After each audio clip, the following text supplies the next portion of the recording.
G'day guys, Clint Adams here. I'm here with Caroline Dawes from Caroline Dawes Gardens, and we are recording episode 14 of The Full Landscape.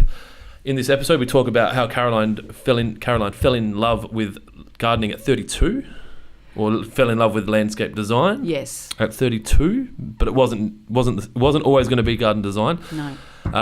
And yeah, tune in to learn a little bit more about landscape design as a business, what's involved in Caroline's day-to-day, and what her favourite colour is. Y'all ready to turn it up tonight?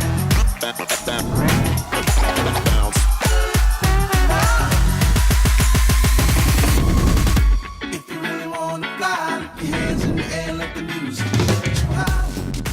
So thank you for coming in. I think you probably win the award for the least distance travelled to get to a podcast. Yeah.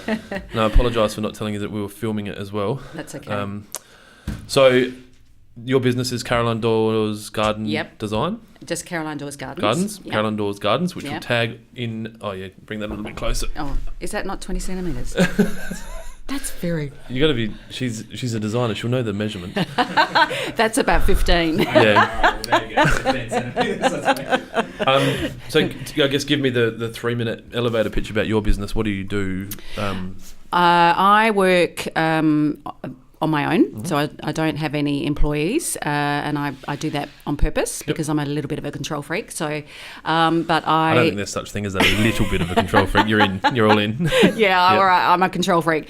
But I design residential gardens mainly.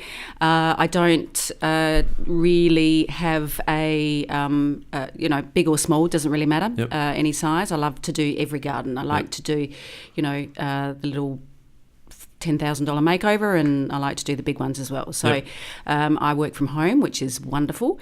So anything from garden consultations through to scale plans and project liaison and the whole kit and caboodle basically. So garden consultation being that someone just wants to have a 1 hour, 2 hour site meeting, and they'll go, look, we're not sure what to do here. Do you have an opinion about this?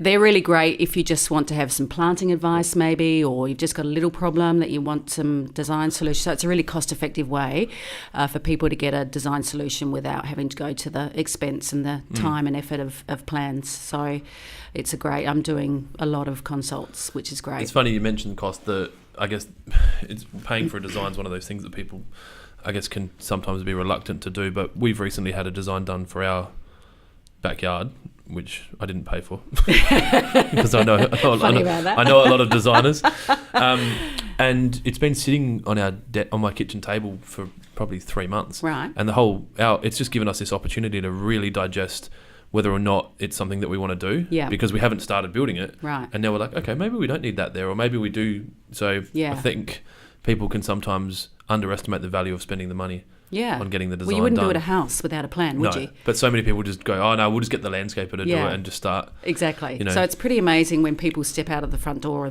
or the back door, why there seems to be sometimes a little bit of an attitude that, it's a bit easier. Yeah. But it's certainly not. Well, that same attitude applies to stormwater. It's crazy. Yeah. And it's like, we'll just do it ourselves. I'm like, well, why didn't you tile your roof yourself? And why didn't you do your plumbing yourself? So...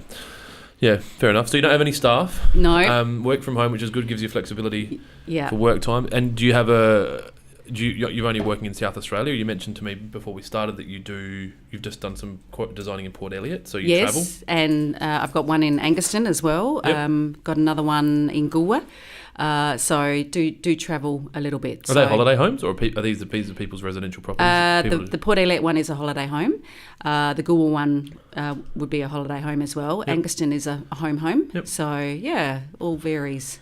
So how long is this something you've been doing? Has this been your whole career? Like, no. Did you have something what were you doing before? I was in the wine industry before that. So hence the awareness of wine events in South Australia.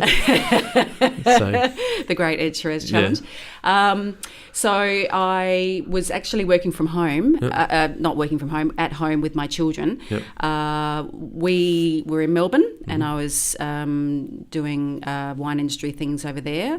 Then came back to Adelaide and lived at Langhorne Creek for a little while actually, and worked at the Orlando Vineyards there in the office, just job sharing while my boys were very young. So were you living near there? Yeah. Yep. So they went yeah. to school, well. No, they were babies at this okay. stage. This is early. Yeah, this is early. Yep. So then I started propagating plants just in my backyard, did my horticulture course, just because I was, mad keen gardener, so interested in it. And did you do that at TAFE, or did you go do that remotely? Or I did it remotely. What do you call that? Correspondence? Yeah, by correspondence. Yep. So did that, and really it was just a home gardener sort of thing, but then started propagating plants, going to fairs, selling them. Did you have land? Or 7 acres. Okay, perfect. But, so manageable, but... Yeah, but too little really to do anything with. So then we moved to the city, to Broadview, where I had my home garden, which I used to open in the open garden scheme, and we had garden tours coming through. So that was beautiful garden that we established there. So then from there, when the boys started going to school and kindy, I wanted to do something but couldn't face the thought of going back to the office work. So started again propagating plants and going to the the ABC show. I did one year and doing that sort of stuff. Were you doing that from home? Yeah. Yep. So just tube stock and which from seedling or from cuttings? Yeah, from cuttings mainly. Yep. So drove my hubby mad at the time. Yep. So then I did a garden for a friend. And a design and plant out. And planted out, did the whole thing. Yep. She made me put up a little chit on her gate, and it just kind of went from there. So after a couple of years of doing really quite simple designs and helping people out in their garden, mainly from a gardening point of view, I suddenly thought, this is what I want to do. Yep. So went to did the design course that's run at Urbray. Yep.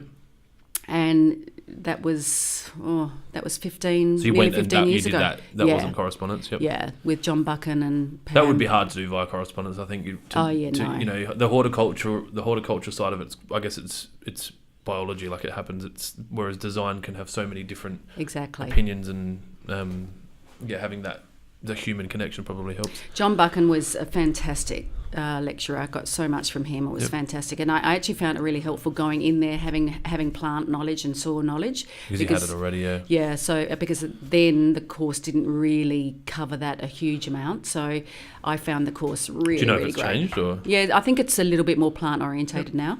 I think Pam Gornhill has really, she's a real plants woman, so I think she's really, the focus is a lot more on that. But yeah, it was great. I loved it. And what's that called? That's a certificate or a diploma in... That's a diploma of design. Of landscape design? Yeah. Yep. Yeah. And you don't need to do any modules or anything at the moment now to maintain that? I know with... No. Like there's an irrigation certification that you need to do 20 points a year. And I know massage and physiotherapy, they all have to go do their thing. I'd love that, actually, because it would make me, It's funny.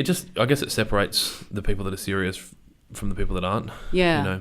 The master landscapers are doing a fantastic job, with around education. Workshops and things like that. So there's a lot of stuff you can go and do, which I just went to one last night, which was great. So I need to do more of those. But it would be great if that was an enforced thing. Mandatory, yeah. So, going to an Anston event gives you 2 points. That's and then, right. Maybe every design you do gives you 0.1 of a point or whatever. So you have to do 20 designs or 40 designs a year. You have to go to a few events and kind of... Yeah. Then you get a badge that makes your clients go, okay, she's serious. And it'd be really great if some of these conferences were in Sri Lanka or, somewhere like that. That'd be really cool. It's funny that you mentioned that. One of the questions I was going to ask you towards the end is, do you have a favourite city? Do you Sri Lanka, you mentioned that because you love that part of the world? Or? I love that part of the world. I think probably Barcelona would be one of my favourite cities. Have you travelled a lot? Travelled a lot when I was younger, and I want to go back and do it now with a little bit more money. Yeah. Well, your kids are older. I guess you've got the freedom to go if you don't have to backpack and... Yeah, exactly. Planning a trip to India and back to Sri Lanka. I have a girlfriend who lives there, and she's developing a huge garden there, so I'm going to, help her. So it's a out work with. trip. That's fully tax deductible. I know. Ka-ching. So a favourite city, apart from Barcelona... Paris is Paris, isn't it? I don't know. I've been to Tassie, Sydney. Clint, you got to get out a bit more. Well, it's. I didn't really have I guess I travelled a little bit when I was really it's 12 to kind of 18, but then I started a business and had kids, and you know what it's like. Yeah. I didn't do the whole leave and take a gap year or do Europe or backpack or whatever. I dropped out of school to start running a business. Yeah. So I was 17 when I was running Well not my done. business, but someone else's business. So, Yeah. I guess it's not a regret because I've got what I've got now, and I love my family and they're all healthy and everything's cool. But Yeah. we'll travel later. Yeah, so you've got time. if I don't kill myself with alcohol. So Paris, Well, yes, but it's probably hard. There's so many. I know. I love. There's all sorts of places. I really want to get to Morocco just because of the whole garden history of that place. So, And there's no events that you can go to. I mean, obviously you've looked. Then, obviously you can go to England and go to Chelsea. That's on the bucket list. Yep. Absolutely, to get to the Haven't Chelsea. been. No, haven't been yet. So there's a few. Apparently in France somewhere there's a really cool sort of landscape architecture display that they Yep. do every year. I need to find out a bit more about that. So yeah, I'd love to do I saw it the things. other day I think it was on Facebook in Japan, in Tokyo. They have a truck tray landscape thing. So Oh, really? you can imagine that. I lived in Japan when I was younger for a year, so I know the trucks that I'm thinking of. But if you can imagine almost like not even a 1-ton truck, but like a big ute basically, and they have to landscape the tray. Oh, So that's it can't be cool. any bigger than the tray, and they're like insane. It's almost like the whole thing's bonsai, and there's moss, and Oh, it's, how yeah. fantastic! So that stuff like that'd be cool. See, I'd love it if we could do more stuff like that here. Yeah. I think the more we can educate people with the beauty of and the value of Yeah. gardens and plants, then especially in a more- world where everything's becoming more plastic. Exactly. So- and the actual, not just the need, but the actual, well, not the want, but the actual need for us to have green around Absolutely. as humans to enjoy, Yeah. I guess, a better life. Yeah. Have you go to Melbourne Flower and Garden Show? Yeah. Do you go every year? No, I went last. Was it this year? Last yeah, this year. This year. I yeah. went as well. I went there for a day, I think. Yeah. It was cool. I'd never been before. Yeah. I didn't really know what to expect. I think Yeah. I was expecting there to be more stuff. Yeah. Me too. Um, I lived in Melbourne for 3 years, and the gardening over there is so easy. They're all very spoiled. But yeah. As in from a climatical. yeah. Go with climatical Yeah. point of view. Yeah. Oh, they can grow peonies and things like that. So Yeah. all those gorgeous But things. we've got too much extremity with our heat and cold. Or That's heat right. And, so we've got frost. Unless you're and in that 40, little pocket of Stirling up there. So, where the rainfall's the highest in the yeah, world. and you can grow insane things down there. Yeah. I guess it'll become, as I see it, there's more and more happening in that market, and I think people the associations like the Melbourne, the Victorian Landscape Association and the South Australian one will start to do more. And I guess if more money comes in from suppliers and members, then obviously they're going to have the ability to do more. Yeah. I think I spoke to another landscaper, and he said that the Melbourne show can be great one year, and the next year you're like, Yeah. it's a bit different to what I was expecting. Yeah. And it's never bad because I guess the sweet's not a sweet without the bitter, so you kind of have to have that Yeah. those years. But I've only been to one, and I was like, Yeah. so. Yeah, I was a bit the same. So we've covered you didn't really grow up wanting to be a landscape No. designer. No. 32 I was when I started to, develop the garden at Langhorne Creek, Yep. which was a big garden as well.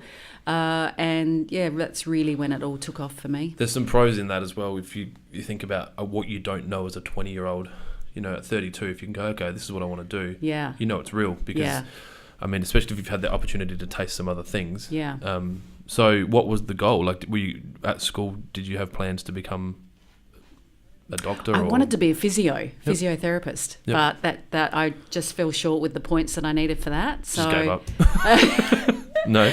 No. So didn't do that. And looking back now, I probably should have persevered and done other things. So But you might not have liked being a physio as well. wow, and how different would my life have been? And you don't know because, well, what do you know? Yeah. You only know the life you've got. Yeah, exactly. So no, I really came to the whole gardening thing. I grew up in northern suburb with big rambling gardens. So, Yeah, so you're an SA yeah, born and bred. yes, Moved to Victoria. just for 3 years. Yep. And with my ex-husband's and then- work. Yeah, okay, so he had to travel, young family, or came back, young boys. My first boy was born over there. So he's Victorian. Yeah, he Yeah. is. Do you bring that up? No, I don't, but I should more often. Nothing wrong with that. And then, had my second boy here. Yep. And they're older now, they're doing their own thing. Yeah, they are. If someone wanted to do what you're doing now in 10 years, what advice would you give them? like from your work point of view, like if they wanted to get into landscape design, what should they be doing now? So imagine there's an 18-year-old Caroline going, I want to be a landscape designer. What would you tell her? Well, don't be discouraged. That's probably one of the things. If you love it, you're gonna be good at it. You're gonna succeed if you love what you do. Yep. But just read, learn, ask questions. Yep. Uh, I guess they're lucky now with the internet. Any students that are studying anything now, you say read. There would have been a point where you'd had to go source those books or go to the library or find the people to talk to. Now it's in their hands.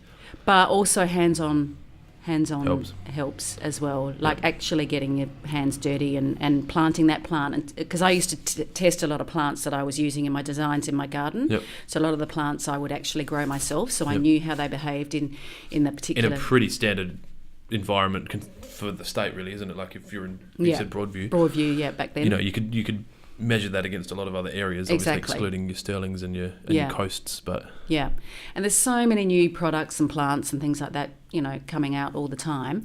That just to be always be learning. Always be learning is a good thing. But I really think that if they can actually get their hands dirty, it's really good. Yep. And communication is really important. I think that's the same. That's probably the underlying key to success in life in general. Yeah. With asking the right questions. With customers, staff, loved ones, friends, business. I hate I hate agapanthus. Let's say that. I hate agapanthus. Why do you hate agapanthus? Tell me why exactly. And you get to the real reason, and then you say, well, my dad. It reminds me of my granny's knickers or whatever. Yeah. Well, okay, that's great, but it's a plant that can do this for you. Rah. Can you? It's just and that's what I love about dealing with clients is really getting to understand why they don't like certain things or why they like certain things. And really delivering a product that meets all their expectations, and and I walk out the door and the garden is great and working. So walk me through the process. You've obviously just touched on asking lots of questions. If someone engages you as a landscape designer, they call you up or they email. Where does most of that come from? People ring you? From my website. So they'll email you and say, we'd like to organise a consult. And then what happens after that? Then I will go and meet them. It depends what they want. If they want a consult, then normally when I talk to them, I can ascertain quite quickly if a consult will suffice with what the level of service they need. If it's a bit ambiguous and not really sure, then I'll say, okay, I'll come and meet you and just have a meet and greet and talk to you a bit more about the process and what you get, and these are the ways we can go.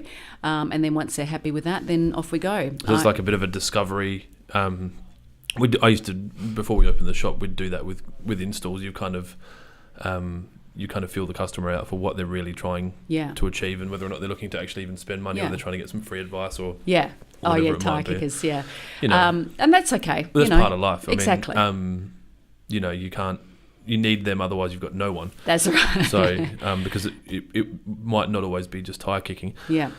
So with your designs, do you hand design or do you use software? No, I use a software program. Yep. So AutoCAD. So we need a site survey done. Yep. You'll do that regardless. If they haven't had a recent survey done, you'll get a survey done. Yeah. And you engage someone like, we got one across the road, Alexander Simon Simmons. Yeah. Someone like that. Yeah, I've got my guys that I call on, so they're great. And they'll come out and do the boundary a proper survey. Well, they or you can want a do GPS marked map. Yeah, they just plot what is there, what you need for me. Yep. If they want to have a proper survey like done, if there's concerns around fence lines and stuff like that. We can get that done as well. We just had that done. It's what was it, $600-700 plus GST for a non-registered one, and it's so good. Well, we've identified some inaccuracies around fences and that, which aren't a concern for us because it's in our favour, but we're about to build a shed and so I that's interesting that you say that. I haven't, and it might not, everyone might be doing it, but I've never heard a landscape designer say that they'll have a survey done prior to starting the design. Oh, really? And it might not be. I'd be interested, anyone that's listening or watching, to comment if you do. I figured they just measure it up with a tape measure. No, because the time it takes me to do that. You might as well just pay for the these survey. guys. Yeah, exactly. We've got a GPS. We actually do our own surveys for irrigation design. and it just makes it so much easier. Yeah. You just hold a GPS and walk the boundary of the playground, walk the mark where the water meter is, and then you've just got it in CAD. And for me, my surveyors will do windows and doors, which is I need to know where the windows and doors. Because you want to have the visual. I want to go from outside, from so you're inside not surveying.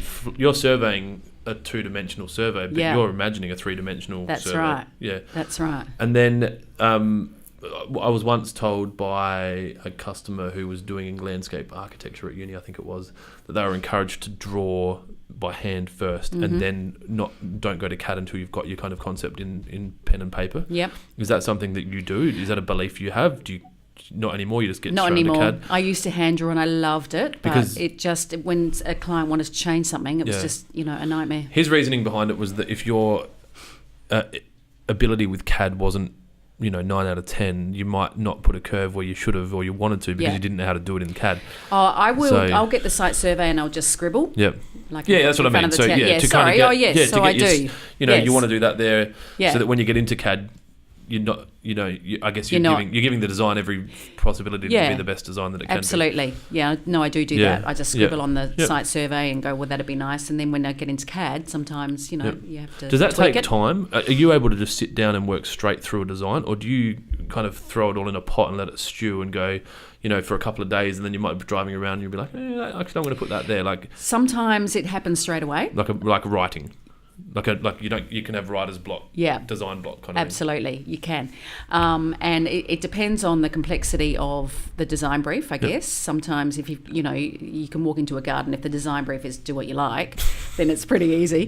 But if you've got a lot of parameters that you have to address, and sometimes that mulling over is really good. And sometimes it's really good to do the sketching or do the concept, and then I'll sit on that, or I'll take the concept back on site. And I'll just walk around and I'll go, well, that doesn't really know, and I'll do that sort of thing and change it that way, which and then that gives you an opportunity to feel the client out as well before you start spending hours in CAD as well. That's right.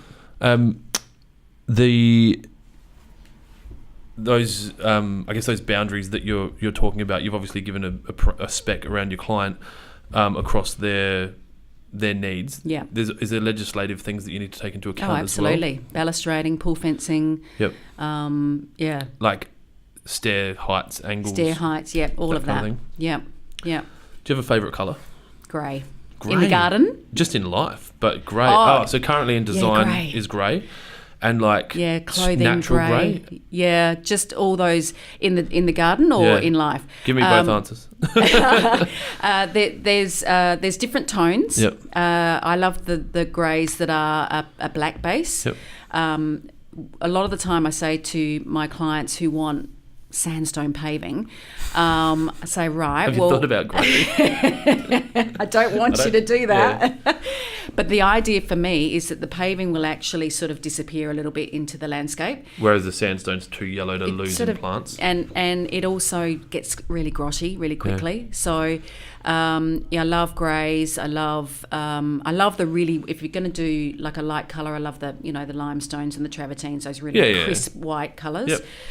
Which I've done a few times. So, but there's the maintenance issues which go with those lighter pavers. So just so long as my clients are aware. But that can look really crisp and beautiful against the green. Yeah, our house is going to be. I'm pretty sure our house is going to be white. So it's going to be interesting. The cleanliness of that with 3 kids. Good luck. Yeah. Is there a quote or mantra that you live by that you come back to, or does that come into your life at all? Quote or a mantra? Yeah. Just give it a bash. Yep. Just do it. Do it to the best of your ability and give it a bash. Yeah. I think that's good. Yeah. What did I ask you about the social? I had a question written down here, which I think we may have touched on, but if you could go back and talk to yourself as a 20-year-old, what advice would you give yourself?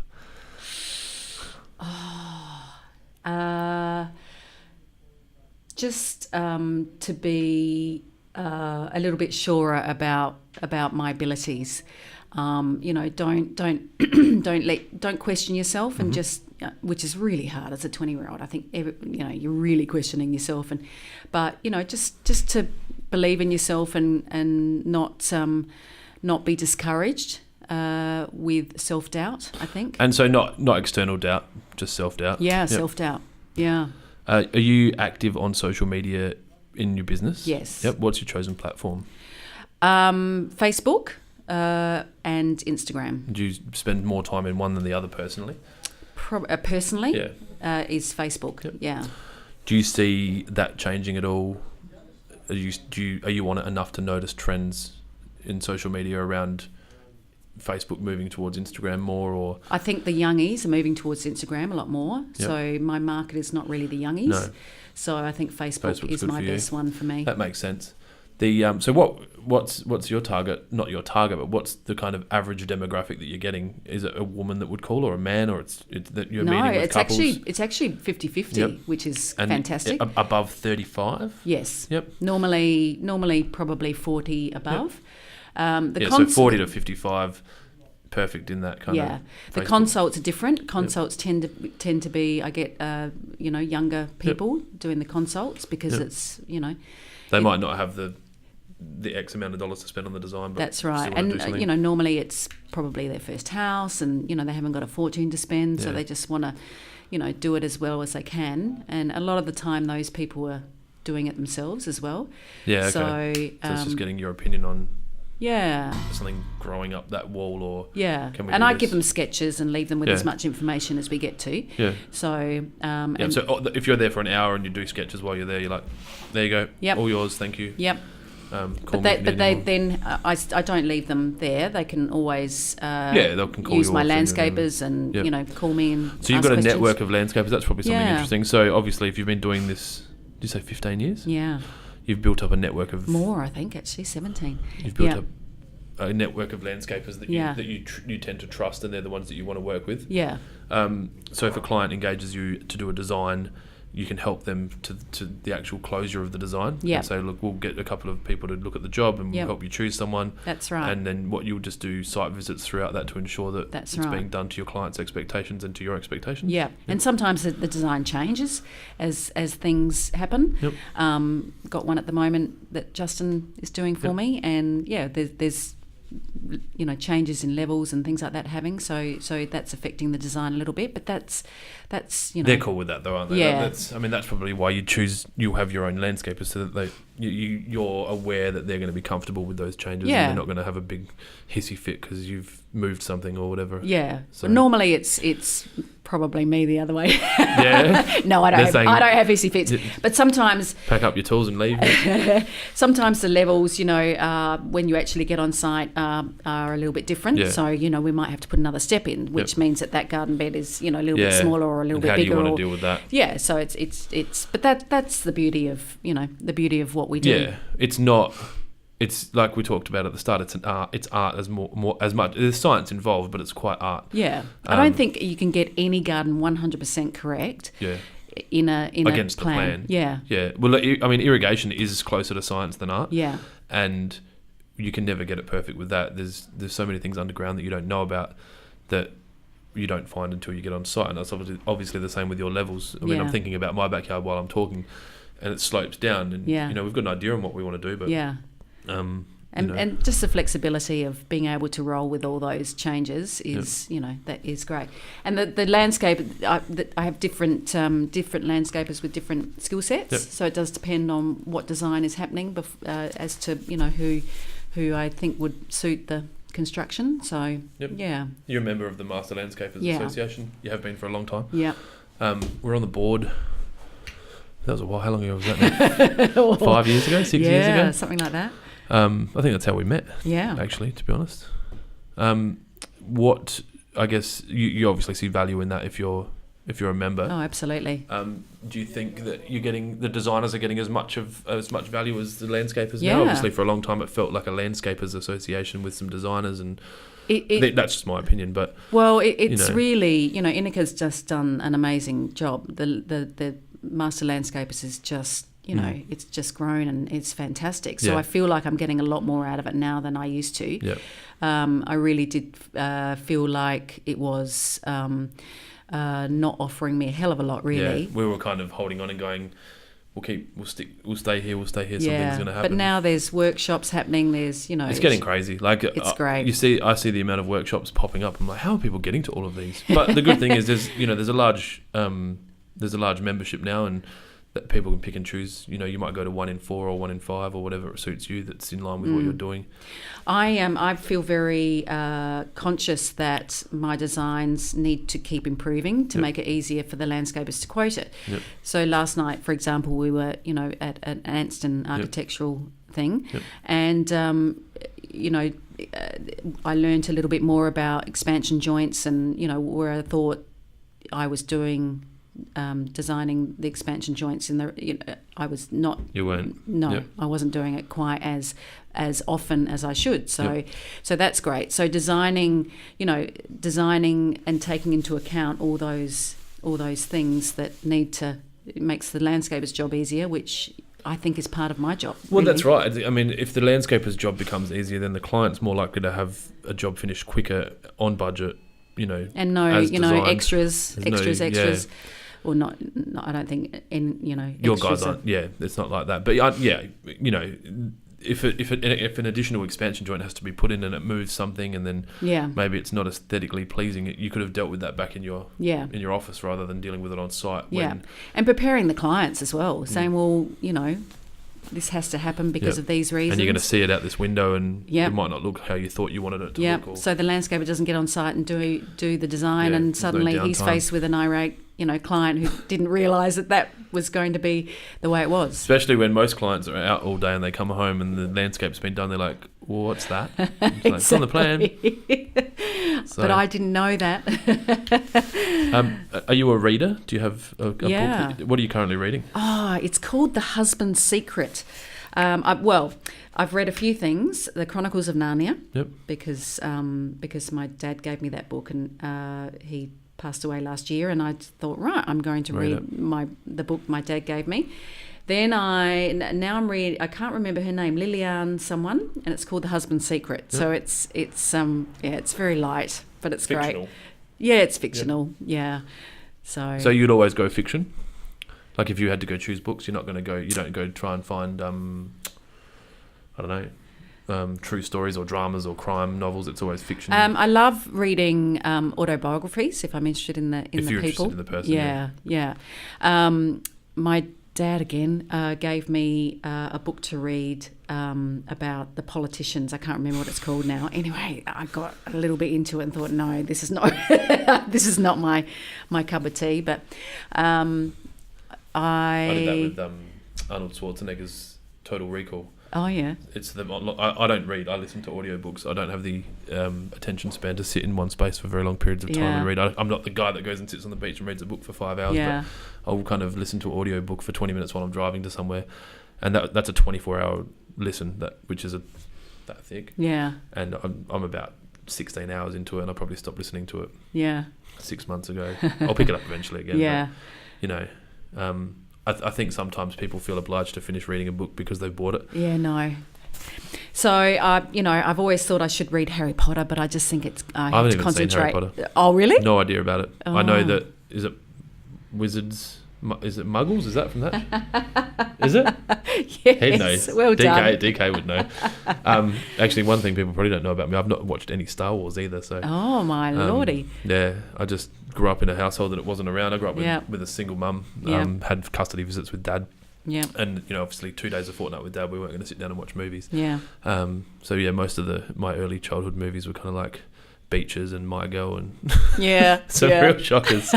So, probably explains a bit about the person that I am today. But I think my son likes Star Wars. He watches it. So, do you have a style in design, and do you think designers have a style? I think so. I don't like to try. I try and be as flexible as I possibly can, because I think every client is different, every house is different. So if I had a style, I think it would probably be labelled as formally relaxed. I love trees. I love a lot of trees in the gardens. I love stone in the garden. I love lots of different mediums like gravel and compacted crushed rock and timber and things like that. But that's me. Yep. It doesn't suit everybody to have that. So if there was an existing tree in a landscape that's big, 20 years, you're going to try and save absolutely. that and make that the hero of. Absolutely. Yeah. Makes sense, because you can't buy that time. No. If it's there. No. And when you said trees, my first thought was like, that's really hard.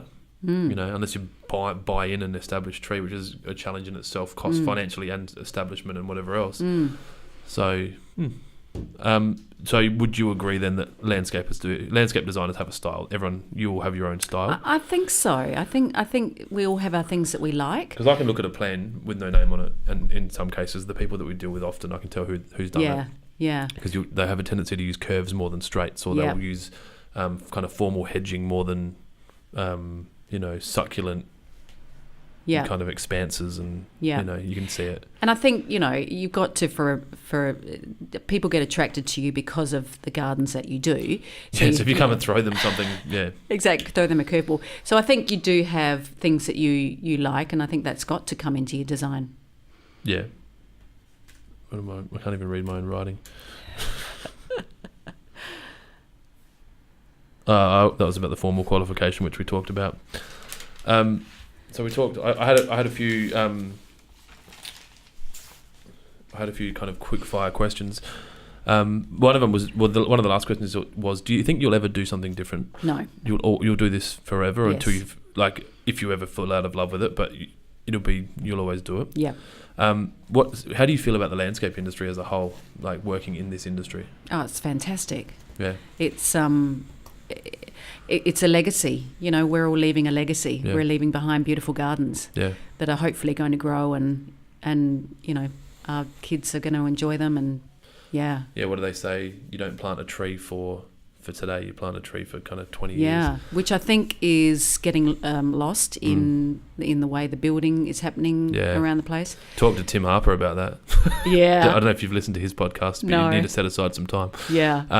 He's very vocal about the kind of the destruction of the I think he used. Do you remember what suburb he was? It was down on Anzac Highway, kind of like, was it Croydon Way?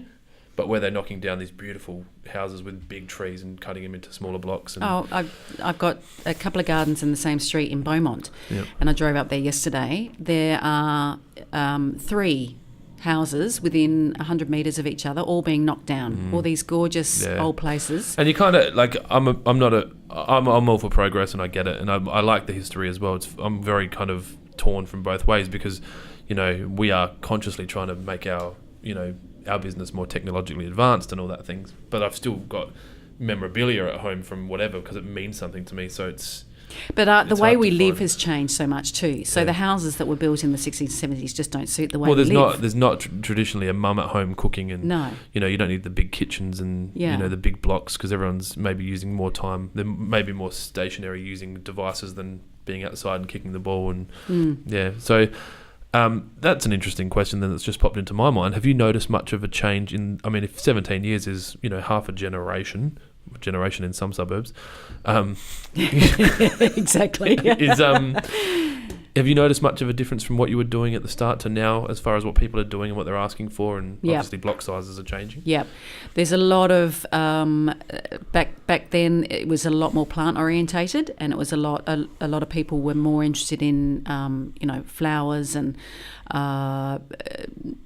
saving trees and things like that. Yep. Plus the blocks were just generally a bit bigger. Yeah. What was your Broadview block size? 1,200 square metres. Yeah, okay, so proper. Yeah.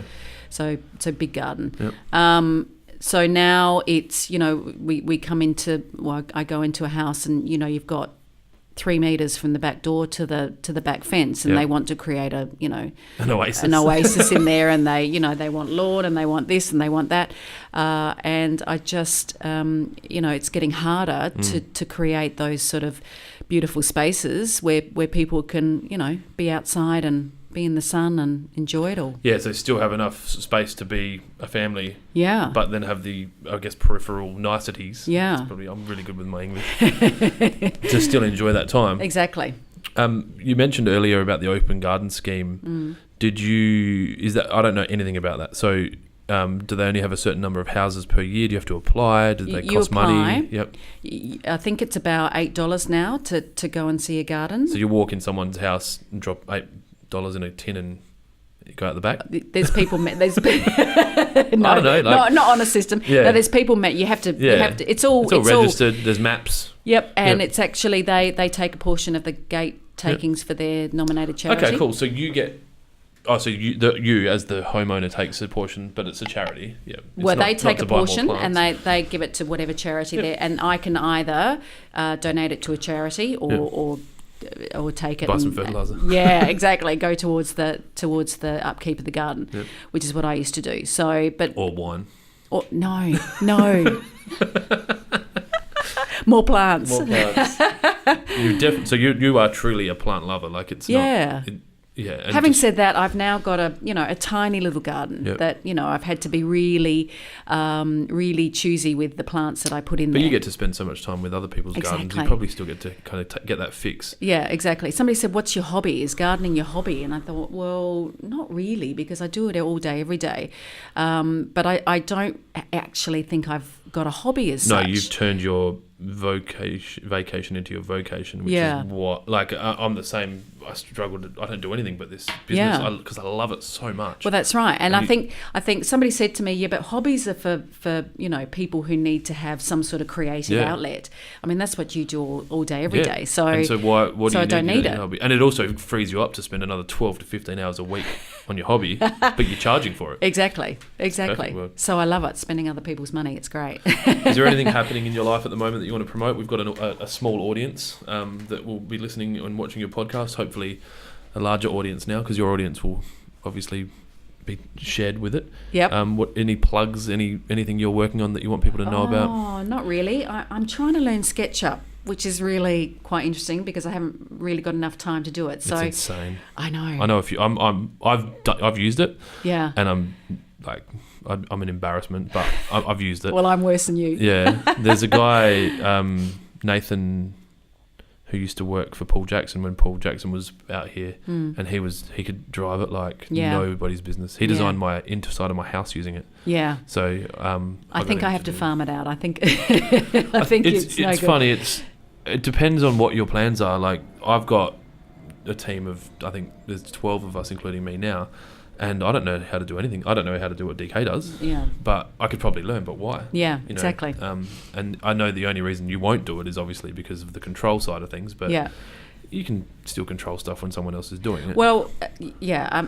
It just helps the client visualize, what the garden's going to look like. So you said you use CAD. You don't use Vectorworks. You just use CAD. That's right. Yep. And then so you're just trying to get a 3D kind of walkthrough based off your CAD That's into right. SketchUp. Yeah, you should be able to farm that out. Yeah, I know. Um, My son actually could do that. Yeah. I'm assuming he doesn't want to. You haven't asked. Well, I kind of asked, and I sort of didn't get a reply. So anyway, I think that might be your answer. Thank you so much for coming in at short Pleasure. notice. Thanks I for appreciate having it. If anyone's got any questions for Caroline regarding what she does, please feel free to comment below any of or wherever you're listening or watching this. And yeah, great. thank you. Thanks.